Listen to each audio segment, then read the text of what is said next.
வணக்கம் மக்களே, நாம இந்த ஆரோக்கியமான பதிவில் கத்தரிக்காயினுடைய மருத்துவமைகளை பற்றி தான் பார்க்க போகிறோம். கத்தரிக்காயில் நீர் சத்து, பொட்டாசியம் இருக்கிறதால உங்களுடைய ரத்தத்தில் சேரக்கூடிய கொழுப்பை குறைக்கிறதுக்கு கத்தரிக்காய் உங்களுக்கு உதவி செய்கிறது. உங்களுடைய கால்களில் வீக்கம் இருந்துச்சு அப்படின்னா கத்தரிக்காயை அரைச்சி நீங்கள் வீக்கம் இருக்கக்கூடிய இடத்துல தடவி வந்தீங்க அப்படின்னா தொடர்ந்து அது போல் தடவி வரும்போது வீக்கம் உங்களுக்கு நீங்கும்.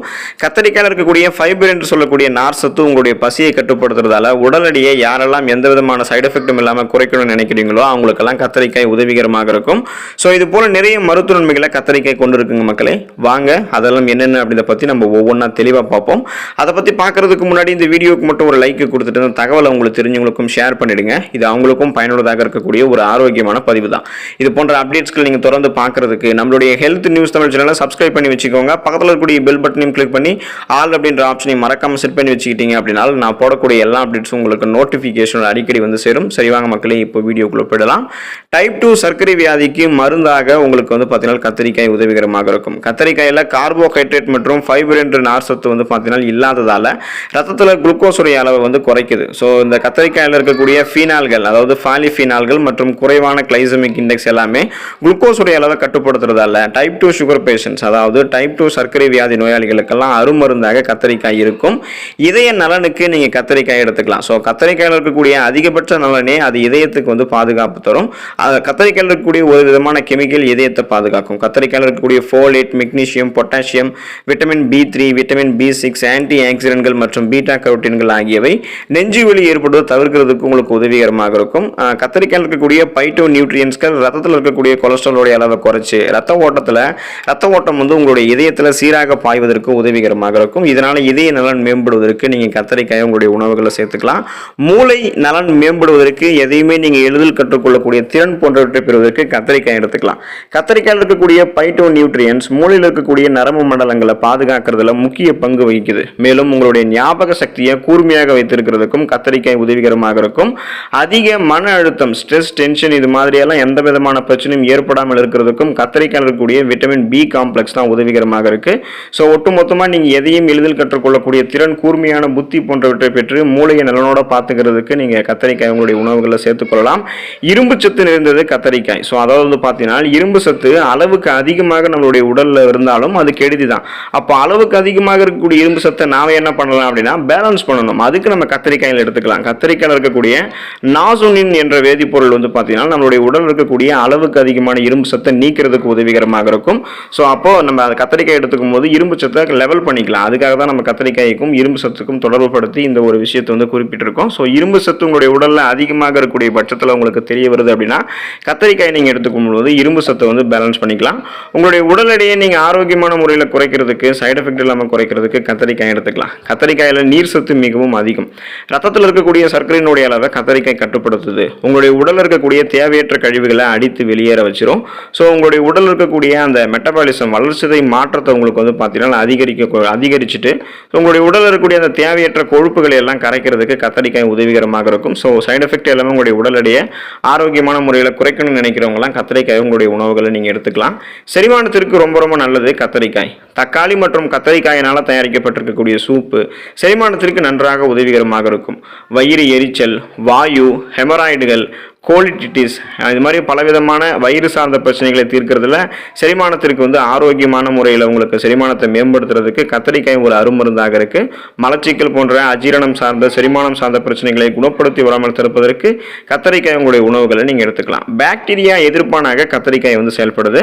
கத்தரிக்காயில் விட்டமின் C என்னும் உயிர் சத்து வந்து பார்த்தீங்கன்னா இருக்கிறதால இது ஒரு சிறந்த வைரஸ் மற்றும் பாக்டீரியா எதிர்ப்பானாக செயல்படுது. ஸோ எந்த விதமான பாக்டீரியா சார்ந்த உங்களுக்கு ஒரு அஃபெக்ட்டுமே வந்து ஏற்படாது. முன்னாடியே விட்டமின் C உயிர் சத்து கத்தரிக்காயில் இருக்கிறதால உங்களுடைய நோய் எதிர்ப்பு சக்தியை நீங்க அதிகரிச்சுக்கலாம். சீசனா புதுசாக அட்டாக் ஆகக்கூடிய நோய்களையும் வராமல் தடுத்துக்கலாம். பாக்டீரியா எதிர்ப்பு பண்புகளையும் நீங்க பெற்றுக்கொள்ளலாம். சருமத்திற்கு ரொம்ப ரொம்ப ஆரோக்கியம் கத்தரிக்காய். கத்தரிக்காயில மினரல்ஸ்கள், விட்டமின்கள், சில ஃபைபர் மற்றும் அதாவது நார் சத்துக்கள், நீர் சத்துக்கள் எல்லாம் அதிகமாக இருக்கிறதால கத்தரிக்காய் நம்முடைய தோலை ஈரப்பதமாகவும் சாஃப்ட் அண்ட் ஷைனிங்காக வச்சிருக்கிறதுக்கும் உதவிகரமாக இருக்கும். அதாவது மிருதுவாக வைத்துக் கொள்வதற்கு உதவிகரமாக இருக்கும். தோள்களில் தோன்றக்கூடிய மருக்கள், கரும்புள்ளிகள் இது எல்லாத்தையுமே போக்குவதற்கு கத்தரிக்காய் ரொம்ப ரொம்ப உதவிகரமாக இருக்கும். ஸோ சருமம் சார்ந்த வெட்டுக்காயங்கள், முகப்பொருட்கள் உள்ளிட்ட பிரச்சனைகள் இருக்கிறவங்க அந்த சருமத்தை அழகாக மாற்றிக்கொள்வதற்கு கத்தரிக்காய் எடுத்துக்கலாம். உங்களுடைய முடி சார்ந்த பிரச்சனைகளை கியூர் பண்ணிக்கிறதுக்கு நீங்கள் கத்தரிக்காயில் எடுத்துக்கலாம். கத்தரிக்காயில் இருக்கக்கூடிய மினரல்ஸ்கள், விட்டமின்கள் மற்றும் அதிகப்படியான நீர் சத்து ஆகியவை தலைமுடியினுடைய ஆரோக்கியத்திற்கு பெரிதும் உதவிகரமாக இருக்கும். தலைமுடி நீண்டு வளர்வது, அடர்த்தியாக வளர்வது, அதுக்கப்புறம் வலிமையாக இருக்கிறது, கருகருவென்று வளர்வது, மேலும் உங்களுடைய மயிர் கால்களினுடைய வளர்ச்சிக்கும் தலைமுடியினுடைய பளபளப்புக்கும் இருக்கக்கூடிய காரணமாக இருக்கக்கூடிய என்சைம்கள் எல்லாம் பார்த்தீங்கன்னா இந்த கத்தரிக்காயில் இருக்கிறதால உங்களுடைய அந்த முடி வளர்ச்சி ஆரோக்கியமாக இருக்கிறதுக்கு கத்தரிக்காய் உதவிகரமாக இருக்கும். சளி தொல்லையால மிகவும் அவதிப்படுறீங்க அப்படின்னா நீங்க கத்தரிக்காய் எடுத்துக்கலாம். நேரடியாக நெருப்புல வாட்டப்பட்ட கத்தரிக்காயினுடைய அந்த கத்தரிக்காய், அதாவது நேரடியாக நெருப்புல வாட்டப்பட்ட கத்தரிக்காயின் மேல நீங்க உப்பு நன்றாக தடவி சாப்பிட்டீங்க அப்படின்னா சளி உங்களுக்கு பறந்து போகும் அப்படின்றது மருத்துவ குறிப்பு. அதுபோல மலேரியா காய்ச்சல் உங்களுக்கு இருக்கு அப்படின்னா அதுக்கும் நீங்க கத்தரிக்காய் எடுத்துக்கொள்ளும் போது கியூர் பண்ணிக்கலாம். மலேரியா காய்ச்சலால் அவதிப்படுபவர்கள் வெறும் வயிற்றுல சர்க்கரை கலந்த சுட்ட கத்தரிக்காயை காலையில சாப்பிட்டா அது மண்ணீரலுக்கு நல்லது. அப்போ மண்ணீரல் நன்றாக பராமரிக்கிறதால மலேரியா காய்ச்சலாம் உங்களுக்கு குணப்படுத்தப்படும், வராமலும் தடுக்கப்படும். அதுக்கு நீங்க பார்த்தீங்கன்னா வெறும் வயிற்றுல சர்க்கரை கலந்த சுட்ட கத்தரிக்காயை காலையில சாப்பிடும் போது கொஞ்சமாக நீங்க பார்க்கக்கூடிய ட்ரீட்மெண்ட்ஸோட சேர்ந்து கியூர் ஆயிடும். தூக்கமின்மை உங்களுக்கு இருக்கு அப்படின்னா அதை நீங்க குணப்படுத்திக் கொள்வதற்கு கத்தரிக்காயை பயன்படுத்தலாம். தூக்கமின்மை இருந்துச்சு அப்படின்னா தினமும் மாலை நேரங்கள், அதாவது ஈவினிங் டைம்ல சுட்ட கத்தரிக்காயை நீங்க சாப்பிட்டு வந்தீங்க அப்படின்னா இரவில் உங்களுக்கு நன்றாக தூங்க வரும். ஸோ செரோட்டோனின், டோபமைன் போன்ற ஹார்மோன்கள்லாம் சுரக்க ஆரம்பிச்சு உங்களுடைய ஸ்ட்ரெஸ், டென்ஷன் எல்லாத்தையுமே ரிலீஃப் பண்ண வச்சு இந்த சுட்ட கத்தரிக்காய் உங்களுக்கு தூக்கத்தை ஏற்படுத்தும். மூல வியாதிக்கு ஒரு தீர்வாக கத்தரிக்காயை நீங்க எடுத்துக்கொள்ளலாம். ஃபைல்ஸ் அப்படின்னு சொல்லக்கூடிய இந்த மூல வியாதிகளை போக்குவதற்கு கத்தரிக்காயினுடைய பச்சை காம்புகள் அந்த காலத்திலிருந்தே பயன்படுத்தப்பட்டு வருது அப்படின்றது மருத்துவ குறிப்புகளை சொல்றாங்க.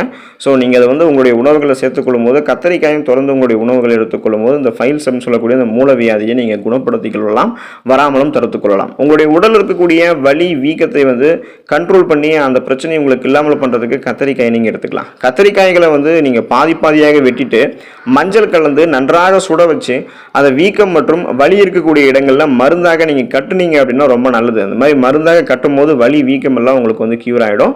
அதுக்கு நீங்க என்ன பண்ணணும் அப்படின்னா கத்தரிக்காயை பாதியாக வெட்டி மஞ்சள் கலந்து நன்றாக சுட வைக்கணும். ஃபர்ஸ்ட் அது சுட்டதுக்கு அப்புறம் அது வீக்கம், அப்புறம் உங்களுக்கு வலி எல்லாம் எங்கெங்க இருக்கோ அந்த இடத்துல எல்லாம் நீங்க மருந்தாக கட்டும் போது அது கியூர் ஆயிடும். உடல் நாற்றத்தை போக்கிக் கொள்வதற்கு கத்தரிக்காயை நீங்க பயன்படுத்தலாம். கத்தரிக்காய் ஜூஸ் உள்ளங்கைகளிலும் உள்ளங்கால்களிலும் நீங்க தடவி வந்தீங்கன்னா உடலில் ஏற்படக்கூடிய துர்நாற்றம் விலகும். ஸோ இது ஒரு மருத்துவ வகை. அதுக்கு நீங்க கத்தரிக்காயை ஜூஸாக ஃபர்ஸ்ட் எடுத்துக்கணும். உங்களுடைய உள்ளங்கைகள்லையும் உள்ளங்கால்களையும் தடவி வரும்போதே உங்களுடைய உடலில் ஏற்படக்கூடிய துர்நாற்றம் முன்னாடியே விலக ஆரம்பிக்கும். மாற்று மருந்தாக ஒரு சில நோய்களுக்கெல்லாம் கத்தரிக்காய் பயன்படுகிறது. அது எதுன்னு கேட்டீங்கன்னா காளான் விஷம் தான். அந்த காளான் விஷத்தை முறிக்கிறதுக்கு மாற்று மருந்தாக கத்தரிக்காய் பயன்படுத்தப்பட்டு இருக்கு. ஸோ உங்களுக்கும் அது போல ப்ராப்ளம் இருக்கும்போது முறையான மருத்துவ குறிப்புகளோட நீங்க கத்தரிக்காய் எடுத்துக்கலாம். தோல் வெடிப்புகளுக்கு ஒரு தீர்வு தருகிறது கத்தரிக்காய். மஞ்சள் கத்தரியோட நீங்க பெட்ரோலியம் ஜெல்லியை சேர்த்து பாதம் மற்றும் விரல்களில் ஏற்படக்கூடிய வெடிப்புகளுக்கு மருந்தாக தடவினீங்க அப்படின்னா அந்த வெடிப்புகள் உங்களுக்கு மறையும் அப்படின்றது மருத்துவ குறிப்பு. ஸோ அந்த தோல் வெடிப்புகளுக்கு, அதாவது மஞ்சள் கத்தரிக்காயுடைய பெட்ரோலியம் ஜெல்லியை நீங்கள் சேர்த்து பாதம் மற்றும் விரல்களில் ஏற்படக்கூடிய வெடிப்புகளுக்கு மருந்தாக தடவும் போது அந்த வெடிப்புகள் உங்களுக்கு மறையும். குடல் புற்றுநோய்க்கு மருந்தாக கத்தரிக்காய் இருக்கு. கத்தரிக்காயில் இருக்கக்கூடிய ஃபைபர் என்று சொல்லக்கூடிய நார்சத்து மற்றும் பலவிதமான வேதிப்பொருட்கள் பெருங்குடல் புற்றுநோயை தீர்க்கிறதுக்கு உதவிகரமாக இருக்கும். ஸோ எந்த விதமான சைடு எஃபெக்டும் இல்லாமல் ஆரோக்கியமான முறையில் குடல் புற்றுநோயை நீக்கிக் கொள்வதற்கான உணவுகளை நீங்கள் கத்தரிக்காயை எடுத்துக்கொள்ளலாம். ஸோ இது உங்களுடைய இந்த குடல் புற்றுநோயை தீர்க்கும். புகைப்பழக்கத்தை ஒழிக்கக்கூடிய ஆர்வம் உங்களுக்கு இருக்கு அப்படின்னா கத்தரிக்காயை எடுத்துக்கொள்ளுங்க. கத்தரிக்காயில் சிறிதளவு நிக்கோட்டின் இருக்கு. ஸோ நிக்கோட்டின் இதில் கத்தரிக்காயில் இருக்கிறதால புகைப்பிடிக்கக்கூடிய பழக்கம் இருக்கிறவங்கலாம் கத்தரிக்காயை சாப்பிடுங்க. உங்களுக்கு பார்த்தீங்கன்னா புகைப்பிடிக்கிறதுலேருந்து வரக்கூடிய நிக்கோட்டின் அளவை விட இதில் இருக்கக்கூடிய நிக்கோட்டின் அளவு ரொம்ப ரொம்ப கம்மி. ஸோ இதனால் நீங்கள் புகைப்பிடிக்கக்கூடிய பழக்கத்தை விட்டுருவீங்க. உங்களுக்கு அந்த பழக்கத்தினால ஏற்பட்டக்கூடிய பிரச்சனைகளையும் கத்தரிக்காயில் பார்த்தீங்கன்னா நீங்கள் எடுத்துக்கொள்ளும் போது குணப்படுத்திக்கலாம். ஸோ அந்த புகைப்பிடிக்க வேண்டும் அப்படின்னு சொல்லக்கூடிய அந்த பழக்கத்தையே நீங்கள் விட்டுடுவீங்க. கத்தரிக்காய் உங்களுடைய உணவுகளை கொஞ்சம் கொஞ்சமாக சேர்த்துக்கொள்ளும் போது தான் அது சாத்தியம். ரத்த அழுத்தத்திற்கு மருந்தாக கத்தரிக்காய் இருக்குது. கத்தரிக்காயில் சோடியம் மிக மிக குறைவு அப்படின்றதால ஹை பிபி என்று சொல்லக்கூடிய ஹை பிளட் ப்ரெஷர், உயர் ரத்த அழுத்தம், சிறுநீரக நோய் மற்றும் நெஞ்சுவலி ஆகியவற்றில் தப்பி பிழைப்பதற்கு நம்ம கத்தரிக்காயை எடுத்துக்கலாம். பிபியை நம்ம கண்ட்ரோலாக வச்சுக்கிட்டோம் அப்படின்னால இதயம் ஆரோக்கியமாக இருக்கும். ஒருவேளை நமக்கு ஹை பிபி எல்லாம் இருந்துச்சு அப்படின்னா சிறுநீரக நோய், அதாவது நெஞ்சு வலி, இது போலலாம் நமக்கு நடக்கும். ஸோ அதனால இதுல நீங்க கியூர் ஆகணும் அப்படின்னா கத்தரிக்காய் எடுத்துக்கொண்டு பிபியை கண்ட்ரோல் பண்ணுங்க ஃபர்ஸ்ட். அப்போ உங்களுக்கு இதயம், சிறுநீரகம் எல்லாம் ஆரோக்கியமாக இருக்கும். வேதி பொருட்கள் நிறைய விட்டமின்ஸ், மினரல்ஸ்கள் பார்த்தீங்கன்னா கத்தரிக்காயில இருக்கு. கத்தரிக்காயில புரதம், விட்டமின் சி என்னும் உயிர் சத்து, இரும்பு சத்து இதெல்லாமே போதுமான அளவில் இருக்கு. மேலும் calcium, potassium potassium, phosphorus, folic அமிலம் மற்றும் பீட்டா கரோட்டின் ஆகியவையும் கத்தரிக்காயில இருக்கு. ஆஸ்துமா என்று சொல்லக்கூடிய அந்த கொடுமையான ஒரு பிரச்சனையை கியூர் பண்ணிக்கிறதுக்கு நீங்க கத்தரிக்காய் உங்களுடைய உணவுகளை சேர்த்துக்கலாம். ஆஸ்துமா, கல்லடைப்பு, பல் சம்பந்தமான பிரச்சனைகள் ஆகியவற்றிற்கு கத்தரிக்காய் அருமருந்தாக இருக்கு. ஸோ இது போல நிறைய மருத்துவ நன்மைகளை கத்தரிக்காய் உங்களுக்கு கொடுக்கறதால நீங்க தொடர்ந்து உங்களுடைய உணவுகளில் கத்தரிக்காயை சேர்த்துக்கோங்க. அதில் இருக்கக்கூடிய நிறைய ஆரோக்கியமான மருத்துவ நன்மைகளை பெற்று நலமோடு வாழுங்க. உங்களுக்கு நீங்க கத்தரிக்காய் எடுத்துக்கணும் அப்படின்னா நீங்க பிஞ்சு கத்தரிக்காய்களை எடுத்துக்கிறது ரொம்ப ரொம்ப நல்லது. முற்றிய கத்தரிக்காய்களை எடுத்துக்காதீங்க. முற்றிய கத்தரிக்காய் உங்களுக்கு ஒருவேளை அலர்ஜி, அரிப்பு சம்பந்தமான, தோல் சம்பந்தமான வியாதிகளை ஏற்படுத்தலாம். ஒருவேளை உங்களுக்கு அது மாதிரி ப்ராப்ளம் வருது அப்படின்னா நீங்க கத்தரிக்காயை சாப்பிடாம இருக்கிறதே நல்லதுதான்.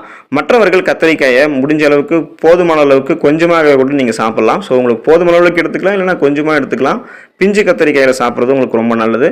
ஸோ இது மாதிரி நீங்கள் எடுத்துக்கொள்ளும் போது நிறைய மருத்துவமைகளை பெற்று நலமோடு வாழலாம். அடுத்த ஆரோக்கியமான பதிவில் மறக்காமல் சந்திப்போம். நன்றி மக்களே.